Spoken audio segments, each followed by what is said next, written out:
Hey minions, welcome to Crank It Up. I'm Jim Price, and today I want to talk about the odd couples of Smash Up. Who are the unlikely combinations that work well, ones you wouldn't expect? This video was requested by Robert Headley and was really difficult for me because I feel like, with this channel, I'm supposed to expect them. There's also the question of, does this matter? Why go through the effort? I think it matters immensely. The entire reason why this channel exists is because I do not believe Smash Up is a one-off game. It really shines in tournaments and league play. There will soon be 68 factions, over 2,200 combinations.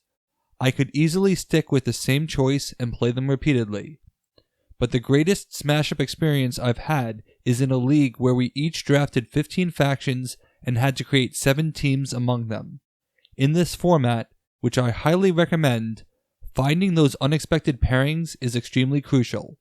It lets you draft valuable factions at lower rounds, sleeper picks if you will, and makes it impossible for your opponents to predict your pairings and counter them appropriately. In a tournament, you may have to go a long time before drafting your partner. You have to assume that the obvious pairings will come off the board, and someone unexpected might be your best bet. So these hidden gems are great, but what makes them hidden? Just like I focused on anti-synergy for my bad combinations, I want to look at groupings that seem like anti-synergy. If a faction needs something from a partner, what are pairings that do not meet that need directly? This will seem like anti-synergy, but will instead be complementary. If a faction has a perceived weakness, that is a good starting place. Also, if you already thought of some of these combinations, it doesn't violate the premise. It just means that you have good instincts and some serious street cred. As usual, I will limit myself to 1 entry per faction. Many of these factions have titans for obvious reasons, and I'll mention them, but I'm indicating that these combinations can compete without them. So here are some surprising pairings that can compete while still being under the radar. The Ignobles have their pairings, but their unconventional playstyle makes them hard to anticipate and find synergies. On paper, the Elder Things don't seem like a good match. Their higher tier minions want a certain level of power on the base, and giving away your minions hurts that. It means having less minions for the Elder Thing to target and destroy. But it is also now extremely easy to guarantee that you can give madness to specific players by combining Sneaky Squire with Bayaki. This is good in multiplayer games where all players may not have presence on the base. Having a Shogoth at power 6 makes for a great hostage exchange play, as you should be able to steal a king minion and easily retrieve it back. Giving away your minions to get extra actions makes sense when the additional madness cards begin to add up, especially since the extra power from the price of madness should be greater than the minion given away. Betrothed makes plenty of sense when you have madness to counteract the difference in VP because it helps accelerate the game. If you really like Take That mechanics and have some friendships you don't mind ending, consider giving this combination a try. Continuing with madness, here's a combination I have already talked about, Kaiju Minions of Cthulhu, or Kaijulu as I like to call them. If you know me, you know I have no love for the Minions of Cthulhu, and taking 2 factions with few minions is a bad idea, especially when 4 of them are self-sacrificial. However, I mentioned that in my Madness Unlimited video, this is actually one of the few times I find the card worthwhile because you can create some truly epic combos with Kaiju Alliance. In this game, you are playing predominantly actions, and a lot of them. Gorgodzola's card draw will help you get to the best cards in the combo, and after you find them, the Minions of Cthulhu will recur them. The Folly of Men creates a great attack for a 2-base combo because it is extremely difficult to counter, while the Cthulhu's Chosen excel at multi-base strategies because their abilities trigger more than once. This is the type of strategy where you win big on a single turn, and most players don't envision that ever. I was almost going to play this very combination in a tournament, but sadly I was needed to judge.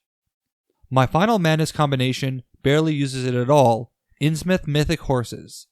I think this combination is starting to get attention because of Dagon, who turns this combination into stupid levels of effectiveness, but the combination was sound before this. It has the right mix of slow burn and blazing speed. The Mythic Horses want strength in numbers, which the locals provide.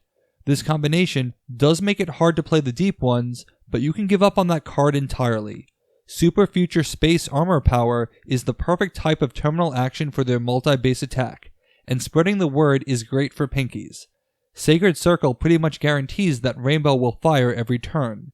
If you can get all of your C-Stars back into your hand, you will have a sustained run of extra minion plays for the rest of the game, and if you're playing in a Titans tournament, the combination will steamroll anyone not aware of it already. The next combination combines a faction that is definitely weak with a faction perceived to be weak. I think giant ant vampires will surprise a lot of people. One of the problems with vampires is that they have no good targets for their heavy drinkers, but the ants have ways of making their minions useless by transferring their power counters. This can be transferring counters using soldiers' talent, or using actions to remove them from workers. Because of cards like We Will Rock You, playing from behind to get power counters suddenly seems more worthwhile. And because the giant ants want to spread out and consolidate their power counters, this actually makes Buffet a worthwhile card.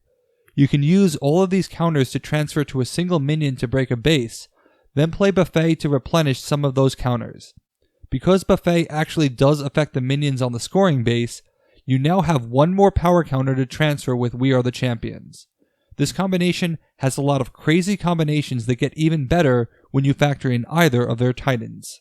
I knew I wanted to do a Thieves combination because they are fairly dependent on a singular mechanic, which is a good candidate for a surprise partner. And I kept going back to killer plants, which surprises me. On the surface, they don't have good sprout targets because they are timing based. But if you time it appropriately, they have great sprout targets. And if you can bleed your deck fast enough, getting back your cat burglars is awesome because you never lose your treasures. After your deck initially cycles, you want to go after your cat burglars as fast as possible. Overgrowth is a great bait and switch card to distract others from a base you intend to win with multiple cat burglars. If you can line up your cards appropriately, Blossom, 3 cat burglars, and 6 treasures can be a fantastic surprise attack. 7 if you can use the Master Thief. The killer plants have stall tactics to help the thieves come up to speed, and the thieves have the means to trigger a discard pile shuffling ahead of schedule, solving the killer plant minion starvation problem. This deck will require precision, but I think it will surprise a lot of people. My next pairing takes a look at the Cyborg Apes, whom I love dearly. They are always in the conversation when a faction has play on minion actions, but rarely do the werewolves come up with them. And yet they have 2 play on minion actions that fit perfectly with the Cyborg Apes, Moontouched and Leader of the Pack. With this combination, you now have 2 cards that draw cards each turn. If Cyberback can get Leader of the Pack, you better stop drawing and milk your discard pile for everything it's worth. As a persistent power-based faction, the Cyborg Apes line up perfectly for a marking territory plan. With an extra action and juiced up, it should be possible to use Let the Dogs Out to wipe a player off a base, hopefully scoring it yourself. And this combination only gets better with the Werewolf Titan, but I imagine it won't stay hidden for long. The next combination is one of my all-time favorites and combines 2 of my all-time favorites, Rockstar Ghosts. On paper, this shouldn't work at all. The Ghosts want a small hand size. The Rockstars have tremendous card draw. In fact, I am constantly over my hand limit when playing Rockstars, more than any other faction. So how do I go from oversized hand to virtually no hand at all? What the Rockstars do is give you the card draw you need to have plenty of cards to discard as ghosts. You should have little problem getting to Spectre, who can easily be among those discarded. And when it comes time to reduce your hand, your groupies can thin your hand by 5 with just a minion play. A ghostly arrival becomes the 6th card, and you only have 2 more cards to go, which can be achieved any number of ways. Across the Divide is a fantastic groupie card, as is the Dead Rise, which can discard non-groupies to play a single groupie from the discard pile, which triggers the other groupies in your hand.